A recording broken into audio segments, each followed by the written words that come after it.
그러한 우리들에게 오늘도 하늘아버지께서 전능자의 손을 힘입는 그 놀라운 역사를 주실 줄로 믿습니다. 오늘도 아버지께서 하늘의 복을 여러분들에게 베풀어 주시기를 예수님의 이름으로 축복합니다. 오늘도 아버지께서 땅의 복을 우리에게 베풀어 주실 줄로 믿습니다. 아버지께서 우리에게 믿음의 후손의 복을 베풀어 주실 줄로 믿습니다. 아버지께서 우리에게 영원한 복을 주실 줄로 믿습니다. 여러분의 믿음대로 아버지께서 주시는 복이 여러분의 인생 가운데 성취되시기를 예수님의 이름으로 축복합니다. 축복합니다. 축복합니다. 축복합니다. 축복합니다. 할렐루야. 우리 하나님께서 오늘도 우리에게 주시고 싶으셔서 여러분을 불러 오셨습니다. 그러므로 우리가 아버지의 음성을 들어야지 됩니다.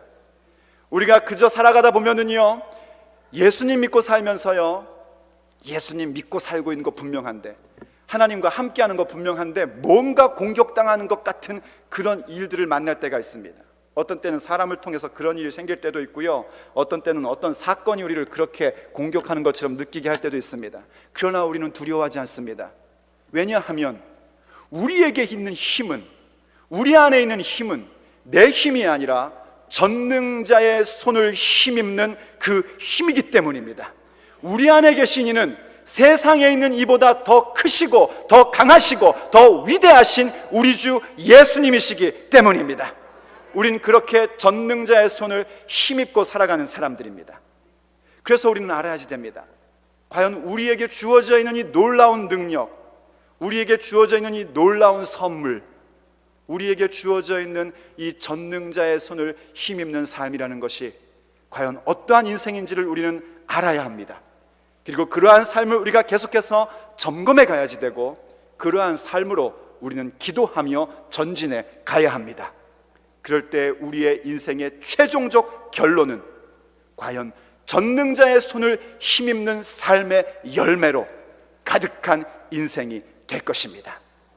오늘 저는 여러분들에게 바로 전능자의 손을 힘입는 삶, 그 두 번째 이야기, 요셉의 이야기를 통하여 전달하고자 합니다.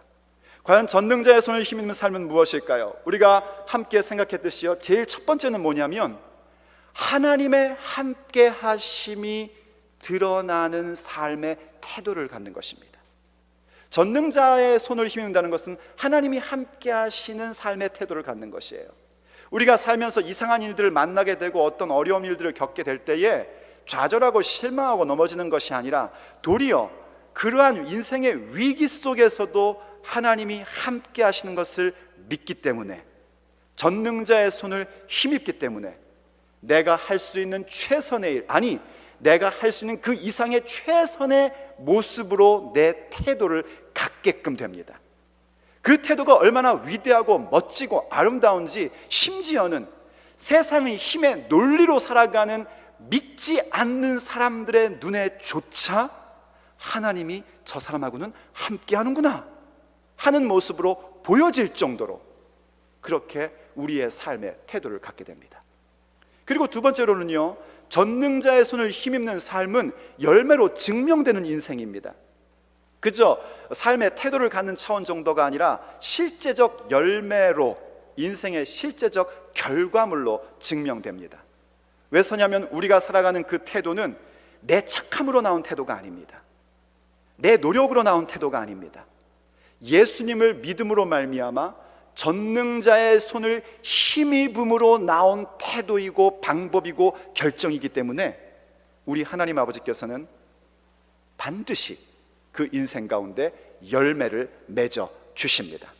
그래서 그 열매로 확증되고 증명되는 것이 전능자의 손을 힘입는 삶입니다. 그리고 세 번째로는 바로 이렇게 우리가 하나님이 함께 하심이 보여지는 태도를 갖고, 그리고 인생의 결실을 맺을 수 있고 열매를 맺을 수 있게 됐던 그 모든 일들의 우리의 중심에는 뭐가 있냐면 하나님 앞에서의 마음가짐, 곧 그 생각과 결정과 행동을 갖고 살아감이 있는 것입니다. 그게 우리의 근본 마음입니다. 하나님 앞에서의 삶, 하나님 앞에서 생각할 줄 아는 것, 하나님 앞에서 뭔가를 결정할 줄 아는 것, 하나님 앞에서 행동하며 나아가는 것, 그것이 바로 전능자의 손을 힘입는 삶의 모습입니다. 그리고 이제 오늘 드디어 네 번째, 전능자의 손을 힘입는 삶은 어둠 속에서조차 더욱 빛나는 인생입니다. 어둠에서조차 더욱 빛나는 인생으로 나오는 것이 전능자의 손을 힘입는 삶입니다. 우리가 요셉의 이야기를 얘기하고 있지 않습니까? 요셉이 보디발의 아내의 유혹을 받았습니다. 그래서 그 유혹을 거절했습니다. 그 유혹을 거절했음에도 불구하고 이 보디발의 아내가 계속해서 유혹을 합니다. 여러분 기억하십시오. 세상이 우리를 유혹하는 것은 한 번으로 끝나질 않습니다. 단회성이 아닙니다. 지속적으로 유혹을 합니다. 한 번 우리가 그 세상의 유혹을 이겼다고 해서 이젠 됐구나 생각하시면 안 됩니다. 우리의 믿음이 굳건한 것만큼 세상의 유혹도 끈질기게 합니다. 끝까지 유혹하려고 합니다. 이 보디발의 아내가 그렇게 끝까지 요셉을 유혹하는 겁니다. 어느 날 요셉이요 집안일을 하려고 집안에 가서 자기 일을 하려고 집에 들어갔어요. 그런데 아무도 없는 거예요. 분위기가 싸합니다. 아니나 다를까 이 보디발의 아내가 요셉의 겉옷을 딱 붙잡더니 동침하자 하고 아주 그냥 강력하게 유혹을 하는 겁니다. 요셉이 어떻게 한 줄 아십니까? 그 겉옷을 그녀의 손에 그냥 내버려 둔 채로 도망쳐 버립니다. 여러분 죄로부터 도망치는 것이 은혜입니다. 야 이거 내가 죄를 지을까 말까 요거 생각하고 있으면 안 됩니다. 여러분 뭔가 유혹이 오면 그 죄의 유혹으로부터 도망칠 줄 알아야 됩니다. 그랬더니 이 아주머니께서 한을 품은 거예요. 갑자기 화가 나가지고 갑자기 소리를 지르면서 요셉이 나를 겁탈하려고 했다고 고함고함을 지릅니다. 그리고 자기 남편에게 얘기를 합니다. 그래서 모함을 해가지고 요셉을 결국은 바로의 죄수가 갇히는 감옥에 들어가게끔 만듭니다. 사실 우리가 성경을 읽다 보면은요 요셉이 노예로 팔렸을 때에 요셉의 인생이 가장 바닥을 쳤구나 하는 그런 느낌을 갖게끔 합니다. 야 어떻게 저렇게 인생이 바닥을 칠 수 있을까 싶어요. 근데 지금 상황은 어떻죠? 우리 한국 사람들 그런 말 하죠. 내가 바닥을 친 줄 알았더니 세상에 지하 감옥으로 들어오네, 바닥을 뚫고 들어가네, 이런 얘기를 가끔씩 하시죠. 정말 요셉이야말로 그런 상황이 된 겁니다. 어떤 느낌이 그런 게 아니라 실제 인생의 사건이 그렇게 된 겁니다. 노예 차원이 아니라 이제는 바로의 특혜가 없이는 나올 수 없는 그 감옥에 바로하고는 아무 상관도 없이, 바로는 요셉이 거기 갇혔는지도 알지도 못하는 상태로 그 감옥에 갇힙니다. 바닥을 친 정도가 아니라 바닥을 뚫고 지하로 들어간 그런 상황이 된 겁니다. 그런데 그런 상황을 두고 성경은 우리에게 이렇게 얘기를 합니다. 창세기 39장 21절에서 24절 말씀, 개역 개정입니다. 여호와께서 요셉과 함께 하시고 그에게 인자를 더하사 간수장에게 은혜를 받게 하시매. 이게 도대체 무슨 얘기입니까? 지금 바닥을 뚫고 지하로 들어간 상황인데 정말 그 자체 어둠 속에 확 들어간 것인데 오히려 하나님께서는 요셉과 함께 여전히 하고 계셨답니다. 그에게 특별한 사랑, 인자를 더하셨고 또 간수장에게 은혜를 입게 했다는데 그 은혜는 하나님이 우리에게 주시는 그런 은혜의 차원보다도 특별한 호의를 더 받게끔, 하나님의 은혜이기 때문에 간수장을 통해서 호의를 받게끔 그렇게 해주셨다는 겁니다.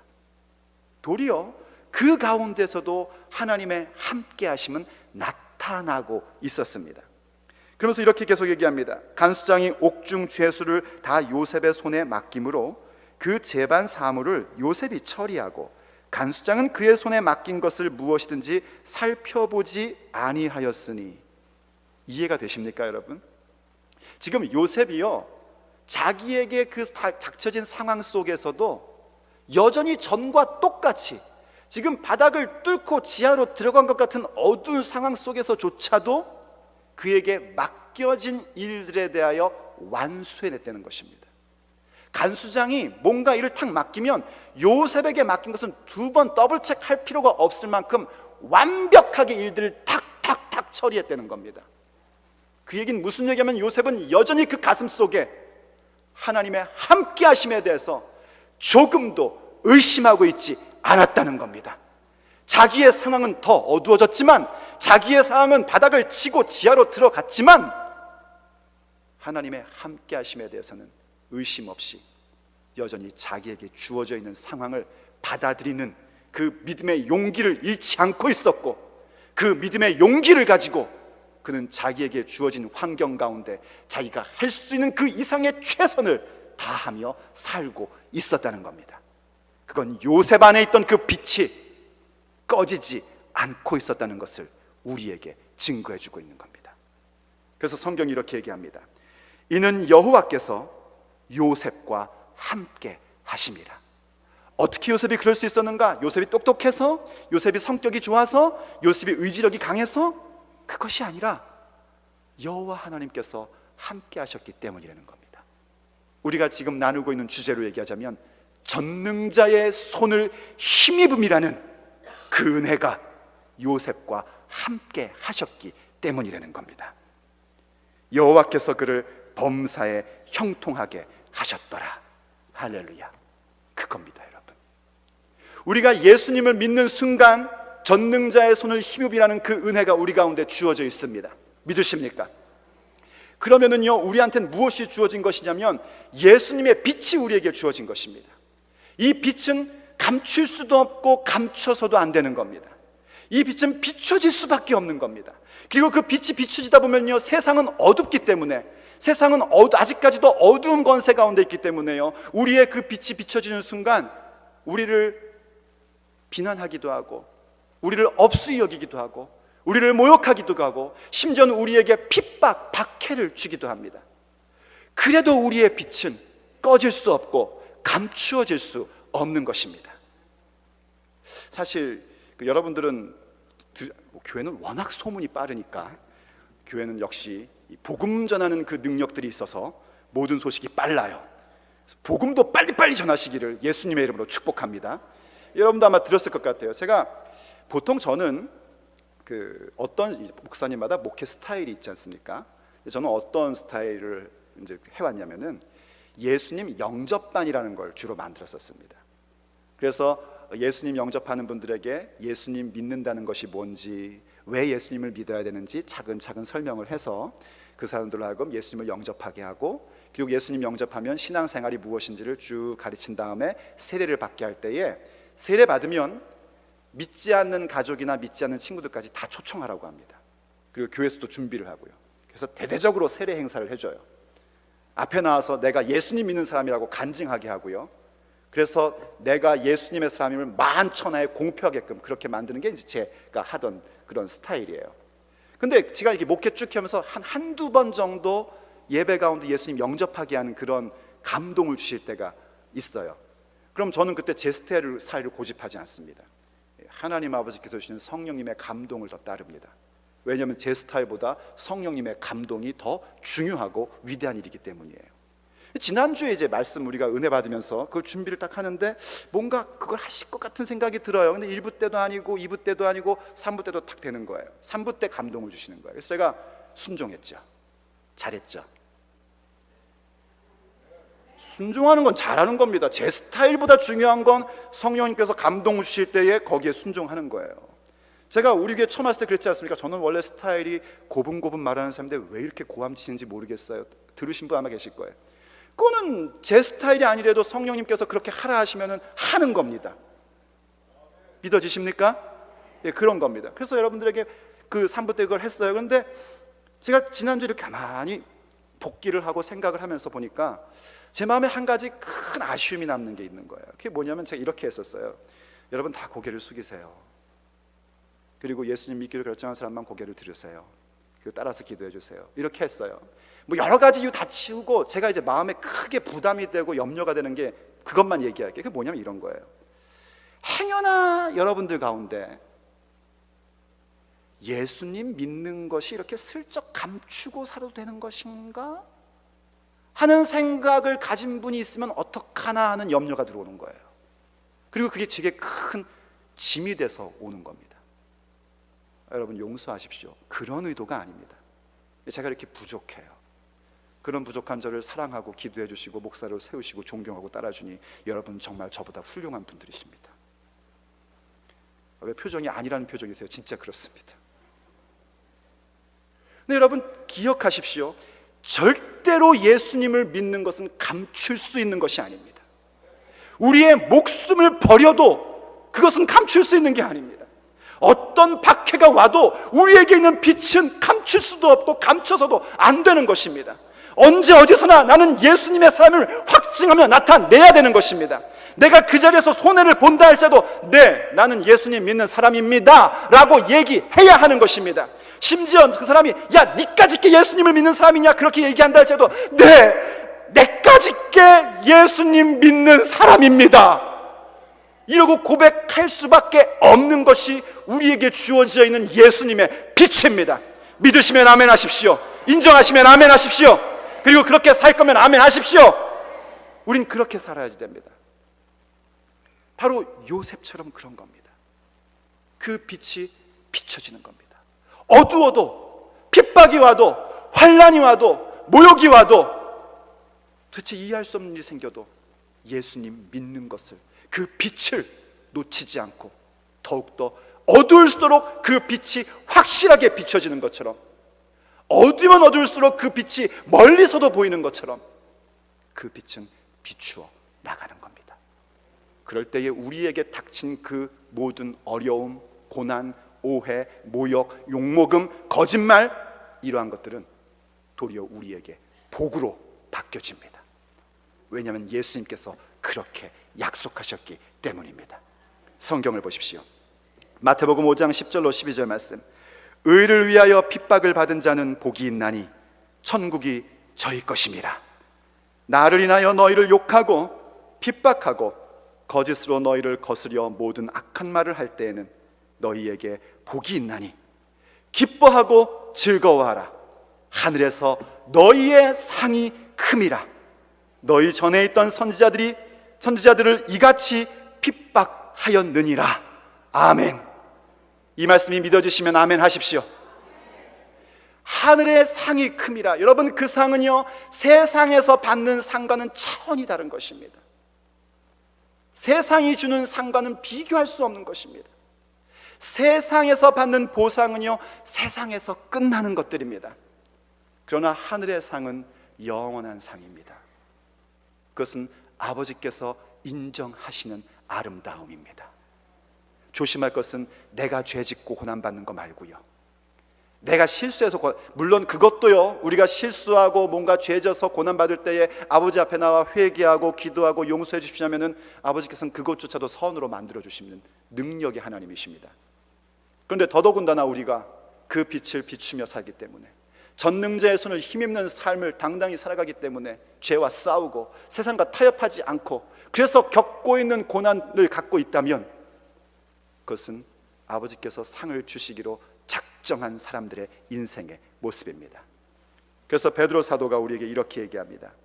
애매히 고난을 받아도 하나님을 생각함으로 슬픔을 참으면 이는 아름다우나 죄가 있어 매를 맞고 참으면 무슨 칭찬이 있으리요. 오직 선을 행함으로 고난을 받고 참으면, 선을 행함으로 고난을 받고 참으면 뭐가 선입니까? 예수님 믿는 것이 선입니다. 예수님 믿는 삶을 사는 것이 선입니다. 선을 행함으로 고난을 받고 참으면 이는 하나님 앞에 아름다움이니라. 할렐루야. 하나님 앞에 아름다운 것, 그것은 하나님이 인정하신다는 것입니다. 하나님이 영원한 보상으로 우리에게 갚아 주신다는 것입니다. 그래서요, 전능자의 손을 힘입는 삶은 어두움 속에서도 더욱 빛을 비추는, 빛나는 인생이 되는 것입니다. 그리고 그 다음, 전능자의 손을 힘입는 삶은 하나님의 시간 계획을 신뢰합니다. 그것은 연단과 인내의 시간을 기꺼이 가지며 살아간다는 겁니다. 여러분, 요셉이 지금 더욱 심각한 상태에 빠졌습니다. 바닥을 치고 땅으로 들어갔어요. 그러다가 그에게 기회가 왔습니다. 정말 바닥을 치고 지하까지 들어간 상황이었음에도 불구하고 하나님께서 함께 하신다는 것을 믿는 요셉이기 때문에 자기에게 주어져 있는 일들에 대하여 최선 그 이상의 것을 하고 하나님의 함께 하심이 나타나게 되고, 그래서 그 빛이 더욱더 비치게 되고 있었습니다. 그러다가 그에게 기회가 왔는데, 바로의 측근이라고 할 수 있는 술 맡은 관원장과 떡 맡은 관원장, 그러니까 바로가 직접 먹는 음식을 주관하는 장관이기 때문에 굉장히 중요한 사람들이죠. 그 사람들이 뭔가 바로에게 노여움을 사서 감옥에 들어오게 된 겁니다. 성경을 여러분들이 읽어보시면 더 자세하게 나오는데, 이들이 꿈을 꿉니다. 꿈을 꿨는데 어떻게 해석해야 될지를 몰라요. 그런데 요셉이 그들을 돌보고 있었는데, 워낙 요셉이 일을 잘하니까 그들을 맡긴 겁니다. 말하자면 그 사람들이 VIP 아닙니까? VIP. 그래서 그들을 맡긴 거예요. 요셉이 잘 돌봐주고 있는데 어느 날 보니까 안색이 안 좋아서 왜 그러냐 그랬더니 꿈을 꿨는데 무슨 뜻인지 모르겠다. 그래서 술 맡은 관원장과 이 사람들이 꿈을 설명을 합니다. 꿈을 얘기를 합니다. 요셉이 탁 듣고 하나님이 주신 지혜로 해석을 해줍니다. 술 맡은 관원장, 당신은 3일 후면 다시 복직될 겁니다. 그랬더니 떡 맡은 관원장도 야, 내 꿈도 해봐. 그랬더니 꿈 얘기를 딱 들어보니까 당신은 3일 후면 목매어서 이렇게 사형 선고 받아서 죽게 될 겁니다. 그리고 그 해석대로 모든 게 다 이루어졌습니다. 그때에 이 요셉이 술 맡은 관원장에게 얘기를 합니다. 당신이 복직될 텐데 복직되면 저를 좀 기억해 주십시오. 저는 사실은 납치를 당해서 여기 온 것입니다. 그리고 이 감옥에 갇힐 만한 그런 일을 행하지 않았습니다. 전 정말 억울합니다. 그러니까 바로 앞에 가서 제 사정을 좀 얘기를 해줘가지고요, 제가 여기서 나올 수 있도록 좀 도와주세요 라고 부탁을 했습니다. 그런데 그때 성경이 뭐라고 얘기하냐면, 창세기 40장 23절과 창세기 41장 1절에서 이렇게 얘기합니다. 술 맡은 관원장이 요셉을 기억지 않고 잊었더라. 나가서 잊어버린 거예요. 깜빡한 정도가 아니고요, 완전히 잊어버린 겁니다. 어느 때까지냐면 41장 1절에서 이렇게 얘기합니다. 만 2년 후에 바로가 꿈을 꿨는데, 바로 꿈 얘기하기 전에 만 2년이 흘렀답니다. 횟수로 2년이 아니에요. 만 2년. 이해할 수 없는 2년이라는 시간이 지난 겁니다.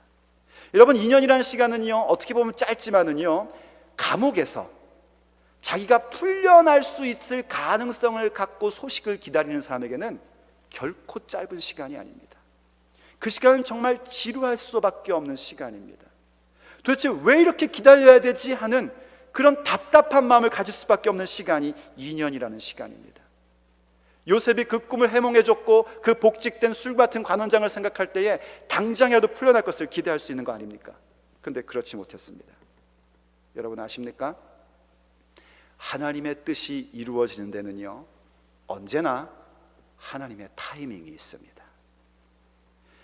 하나님의 약속과 그 성취 사이에는 하나님의 시간 계획이라는 것이 있습니다. 그리고 우리는 그 자리를 살아갈 때에 반드시 하나님을 신뢰하기 때문에 하나님의 타이밍, 하나님의 시간 스케줄을 신뢰하는 모습을 가질 줄 알아야 됩니다. 그게 바로 하나님을 믿는 진정한 믿음입니다. 우리가 가끔씩 하나님의 타이밍을 왜 놓치는가? 이유는 사실 있습니다. 하나님의 약속보다, 하나님의 말씀하심보다 내 상황, 내 형편, 내 생각을 더 집중하기 때문에 하나님의 타이밍을 잃어버릴 때가 우리에게 종종 생깁니다. 성경에 보면 하나님의 타이밍을 놓쳤던 가장 안타까운 사람을 저는 이 사울 임금이라고 생각을 합니다. 사울 임금은요, 이스라엘의 초대 임금으로 택함받는 하나님의 특별한 은총을 받은 사람입니다. 그 사람 곰곰이 그냥 선입견 없이 성경 읽다 보면요, 참 사람 괜찮네 이런 생각 들 때가 참 많습니다. 그런데 안타깝게도요, 하나님께서 그 사람의 왕위가 오래지 못할 것이라고 하고 그를 버리셨습니다. 그 버리셨던 여러 가지 이유들 가운데 첫 번째 사건이 뭐냐면 이런 사건이 있었어요. 이스라엘하고 블레셋이 전투가 벌어진 겁니다. 이스라엘도 전쟁을 일으키기 위해서 군사를 데리고 나갔고, 블레셋도 그 전투가 굉장히 중요한 전투였기 때문에 총동원을 해서 전투에 나온 거예요. 사울 임금이 블레셋의 군사와 그 병기의 모습을 딱 보는 순간 확 찔린 겁니다. 너무나 많은 어마어마한 군대가 그 앞에 온 거예요. 백성들이요, 겁을 먹습니다. 숨습니다. 도망갑니다. 사실 사무엘 선지자가 와서 하나님 앞에 제사를 드리고 은총을 구하는 시간을 갖겠다고 약속을 했는데 약속된 7일이 지났음에도 불구하고 사무엘이 오질 않습니다. 그러니까 그나마 남아있던 군사들도 막 도망가기 시작합니다. 사울 임금이요, 너무나 급한 마음이 들었어요. 갑자기 제물을 가져와라, 내가 제사를 드리겠다 하고 자기가 제사를 탁 드려버립니다. 뭐 제사 아무나 드리면 안 되나요? 그게 아닙니다. 지금 하나님 아버지께서 어떤 계획을 갖고 계시냐면은 이스라엘 민족을 통하여 하나님 나라의 구원의 역사를 만들어 가시는 데 있어서 왕의 역할과 그리고 제사장 선지자 역할을 따로 분리시켜 놓으셨습니다. 왕은 실제적인 사람들의 실제적인 삶 가운데서 하나님을 경외하고 살아가는 것을 이끌어가는 역할을 해야지 되고, 제사장과 선지자들은 말하자면 영적인 부분에 있어서 우리가 무엇을 믿어야 되며 하나님의 뜻은 무엇이며 하는 것을 잘 가르쳐주는 영적 파트를 맡는 것을 나누어 놓으셨습니다. 왜냐하면 이 모든 것을 하나로 가질 수 있는 권세는 오직 예수님뿐이시기 때문입니다. 오직 예수님만이 우리의 왕이시고 대제사장이 되실 수 있습니다. 그래서 하나님께서 구약 역사 가운데 왕과 제사장을 분명히 구별하셔서 서로 넘어가지 못하게끔 만드신 거예요. 그런데 사울이 지금 뭘 했냐면 그거를 냉큼 집어삼키려고 한 겁니다. 마치 이방의 우상을 숭배하고 마귀를 숭배하는 사람들의 모습과 똑같은 모습으로 가는 겁니다. 근데 참 조금만 더 참지. 성경 보니까요, 제사를 마치자마자 사무엘이 왔대요. 여러분 조금만 더 참으시지. 여러분 조금만 더 참을 수 있기를 예수님의 이름으로 축복합니다. 그래서 사무엘이 와서 얘기한 겁니다. 망령된 행위를 했습니다. 어리석은 행동을 했습니다. 교만한 행동을 했습니다. 무례한 행동을 했습니다 라고 얘기를 한 겁니다. 성경 보겠습니다. 사무엘상 13장 11절 12절. 사무엘이 가로되 왕이 행한 것이 무엇이니요? 사울이 가로되 백성은 나에게서 흩어지고 당신은 정한 날 안에 오지 아니하고 블레셋 사람은 믹마스에 모였음을 내가 보았으므로 이에 내가 이르기를 블레셋 사람은 나를 치러 길갈로 내려오겠거늘 내가 여호와께 은혜를 간구치 못하였다 하여 부득이하여 번제를 드렸나이다. 사울 임금이 뭘 보고 있었어요? 자기에게 처해진 그 상황에 집중하고 있는 겁니다. 그러다 보니 하나님의 약속, 하나님의 시간 계획, 하나님의 타이밍을 놓쳐버립니다. 그것이 안타까운 겁니다. 그래서 성경은 우리에게 이렇게 가르침을 주고 있습니다. 베드로전서 5장 6절 말씀. 그러므로 하나님의 능하신 손 아래서 겸손하라. 때가 되면 너희를 높이시리라. 겸손한 게 뭔가? 하나님의 시간 계획을 인정하는 겁니다. 우리 하나님 아버지는 내 인생 가운데 마땅히 있어야 할 일들을 있게 하시되 단 한치의 오차도 없게끔 있게 하시는 아버지이심을 믿는 것이 겸손한 것입니다. 하나님 아버지는요, 단 한 번도 그 시간을 놓치시지 않습니다. 우리는 사정상 늦을 수가 있습니다. 그러나 전능하신 우리의 아버지는 절대 그분의 시간에, 그분의 타이밍에, 그분의 시간 계획에 한치의 오차도 없으신 하나님이십니다. 믿어주시면 아멘 하십시오. 인정하시면 아멘 하십시오. 그래서 우리가 뭘 해야 되는가? 야고보서가 이렇게 얘기해 줍니다. 그러므로 형제들아, 주의 강림하시기까지 길이 참으라. 인내해라. 보라, 농부가 땅에서 나는 귀한 열매를 바라고 길이 참아 이른 비와 늦은 비를 기다리나니 너희도 길이 참고 마음을 굳게 하라. 주의 강림이 가까우니라. 그렇습니다, 여러분. 하나님 아버지께서는 우리의 인생 가운데 이른 비와 늦은 비를 한치의 오차도 없게끔 우리에게 베풀어 주십니다. 그것을 받으면서 우리는 예수님이 강림하시는 그날까지 우리에게 주어져 있는 전능자의 손을 힘입음이라는 예수 믿는 그 빛, 예수님 믿는 그 빛, 예수님과 함께하는 그 삶을 나타내 보이며 견지하며 하나님의 타이밍을 믿고 살아가는 사람들이 되어야 합니다.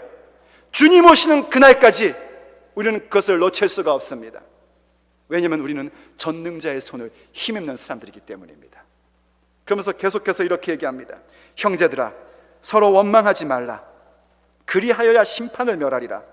보라, 심판자가 문 밖에 서 계시니라. 형제들아, 주의 이름으로 말한 선지자들로 고난과 오래 참음의 본을 삼으라. 보라, 인내하는 자를 우리가 복되다 하나니 너희가 욥의 인내를 들었고 주께서 주신 결말을 보았거니와 주는 가장 자비하시고 긍휼히 여기는 자신이라. 아멘. 인내함이 우리를 믿음의 사람으로 더욱 만들어주는 법입니다. 근데 사실 저는 알고 있습니다. 우리는 우리의 성품으로는 결단코 하나님의 시간 계획을 기다리고 신뢰할 줄을 모릅니다. 오직 전능자의 손을 힘입을 때에 우리는 하나님의 시간 계획을, 하나님의 타이밍을 신뢰하며 기다리고 기대할 줄 아는 사람들로 세워지게 되는 것입니다. 그리고 마지막으로는요, 전능자의 손을 힘입는다는 것은 하나님의 은총과 지혜로 그 세대를 위한 활로를 제시해 주는 것입니다. 마침내 시간이 됐습니다. 하나님의 타이밍이 하나님의 시간 계획 속에 이루어졌습니다. 사람은 이해할 수 없는 시간이 흐르고 그리고 하나님의 시간 계획 가운데 이루어졌는데 이번엔 애굽의 바로가 꿈을 꿉니다. 역시 그 꿈은 그 세대에 일어날 중요한 사건이었는데요, 바로와 그 당시에 최고의 석학이라고 할 수 있는 사람들이 전부 다 모여가지고 의논을 하지만 뭔가 큰일이 일어날 것, 큰일이 일어나긴 일어날 것 같은데 그게 뭔지도 모르겠는 겁니다. 그때 갑자기 왕의 술 맡은 관원장이 생각이 난 겁니다. 요셉. 그리고 이 얘기를 해서 요셉이 바로 앞에 서게 됩니다. 딱 들어보니까 그게 보통 꿈이 아닌 거예요. 하나님께서 앞으로 그 세대 가운데에, 그 시대 가운데에 행하실 일들입니다. 그가 그렇게 그 꿈 얘기를 듣고, 요셉이 그 꿈 얘기를 듣고 해석할 수 있었던 그 모든 일들에 대해서 성경은 뭐라고 얘기를 하고 있냐면 사도행전 7장 9절 10절에서 이렇게 얘기를 해줍니다. 여러 조상이 요셉을 시기하여 애굽에 팔았더니 하나님이 저와 함께 계셔 그 모든 환난에서 건져내사 바로와 애굽 왕 바로 앞에서 은총과 지혜를 주시매 바로가 저를 애굽과 자기 온 집의 치리자로 세웠느니라 하고 얘기합니다. 하나님께서 요셉에게 은총과 지혜를 주셨답니다. 전능자의 손을 힘입는다는 것은 바로 그렇게 하나님의 은총과 하나님의 지혜를 갖고 살아가는 것입니다. 중요한 건 뭐냐면 그 받은 은총과 지혜를 가지고 뭘 할 것이냐 하는 부분입니다. 요셉은 무엇을 했냐면 이런 것을 했습니다. 창세기 41장 32절로 36절 말씀입니다. 바로께서 꿈을 2번 겹쳐 꾸신 것은 하나님이 이 일을 정하셨습니다. 속히 행하시리니. 그 앞에도 여러 가지 얘기를 했어요. 꿈 해석 얘기를 했어요. 그리고 지금 그 해석과 진단을 내리는 겁니다. 이제 7년의 풍년이 앞으로 올 것이고요, 그 다음에는 7년의 흉년이 올 겁니다. 이 흉년이 얼마나 무서운 흉년인지 앞에 7년의 풍년을 다 집어삼킬 만큼 어마어마한 무서운 흉년이 될 겁니다. 그리고 이 일들은 꿈을 2번 꾸셨다는 것은 이 일이 이제 곧 금방 일어나게 될 것이라는 겁니다 하는 진단을 탁 내려줬습니다. 그리고 나서 이렇게 얘기합니다. 이제 바로께서는 명철하고 지혜 있는 사람을 택하여 애굽 땅을 치리하게 하소서. 바로께서는 또 이같이 행하사 국중에 여러 관리를 두어 그 7해 풍년에 애굽 땅의 5분의 1을 거두되 그 관리로 장차올 풍년의 모든 곡물을 거두고 그 곡물을 바로의 손에 돌려 양식을 위하여 각 성에 적치하게 하소서. 이와 같이 그 곡물을 이 땅에 저장하여 애굽 땅에 임할 7해 흉년을 예비하시면 땅이 이 흉년을 인하여 멸망치 아니하리이다. 지금 무슨 얘기를 하고 있냐면 그 시대의 사람들이 살아나갈 수 있는 방법에 대한 활로를 제시해 주고 있는 겁니다. 지금 요셉이요, 자기에게 주어져 있는 하나님이 주신 은총과 지혜를 가지고 바로 앞에 서서 이런 얘기를 하지 않습니다. 바로 임금이요, 제 해석 들으셨죠? 저 분명히 괜찮은 사람이죠. 사실은요, 제가 굉장히 억울합니다. 제 과거에 어떤 일이 생긴 줄 아십니까? 이런 일들이 생겼었습니다. 제가 왜 감옥에 있었는 줄 아십니까? 제가 정말 정직하게 살려고 이렇게 했었는데 이런 일이 생긴 겁니다. 이런 말을 하지 않습니다. 지금 자기 상황을 해결해 달라는 얘기를 하는 것이 아닙니다. 이 시대가 앞으로 어떻게 보호받고 어떤 방향으로 나아가야 되는지에 대하여 그 활로를 제시해주고 그 방법이 무엇인지, 살 길이 무엇인지를 모색해주고 있는 모습을 성경은 지금 우리에게 보여주고 있는 겁니다. 그것이 바로 전능자의 손을 힘입는 사람의 마땅한 모습입니다. 여러분, 우리는요, 예수님을 믿는 순간 하나님의 은총과 지혜를 선물로 받은 사람들입니다. 그렇다면 그것을 가지고 우리가 무엇을 해야 될 것인가를 생각할 수 있어야 됩니다. 물론 내 개인의 상처와 개인의 아픔과 개인의 문제를 해결해 나가는 것 당연히 하셔야지 됩니다. 그러나 거기에서 멈춰서는 안 됩니다. 우린 좀 더 큰 것을 볼 줄 알아야 됩니다. 우린 좀 더 넓은 것을 볼 줄 알아야 됩니다. 우린 좀 더 우리의 시선을 아버지의 품에 안긴 사람으로서의 시선을 갖고 볼 줄 알아야 됩니다. 그것은 아버지께서 우리에게 이 시대를 맡기셨다는 것입니다. 그것은 전능자의 손을 힘입는 예수님을 믿는 자들에게, 그 은총을 받은 자들에게, 그 지혜를 받은 자들에게 이 타코마를 맡기셨고, 타코마에 살아가는 한인이든 영어를 쓰는 사람이든 할 것 없이 전부 다 그 영혼들을 우리에게 맡기셨다는 것입니다. 지금 이 세상은 어두움 가운데 있다는 것은 누구나 다 알고 있습니다. 사람들도 알고 있어요. 예수님 안 믿는 사람들조차도요, 이건 뭔가 문제가 있다는 것을 알고 있습니다. 그런데 그들은 그 문제가 뭔지도 모르고 활로가 무엇인지는 더더욱 알지 못합니다. 그 문제가 무엇인지 아는 사람들은 오직 전능자의 손을 힘입은 우리들입니다. 그리고 그들에게 활로를 줄 수 있는 사람은 오직 전능자의 손을 힘입었기 때문에 아버지의 은총과 아버지의 지혜를 선물로 갖고 있는 우리들입니다. 이제 우리는 다시 일어서야지 됩니다. 전능자의 손을 힘입은 삶을 사는 사람으로서 이 시대를 향하여, 우리의 이웃을 향하여 지금 우리가 어디로 가고 있고 무엇을 해야 되는지, 오직 예수님을 믿는 믿음만이 유일한 활로요, 유일한 살 길임을 분명히 제시하는 사람으로 세워져야 합니다. 그것은 이미 아버지께서 계획하신 일이시고 예수님을 믿는 사람들에게 주신 전능자의 손을 힘입는 그 선물입니다. 기도하시겠습니다.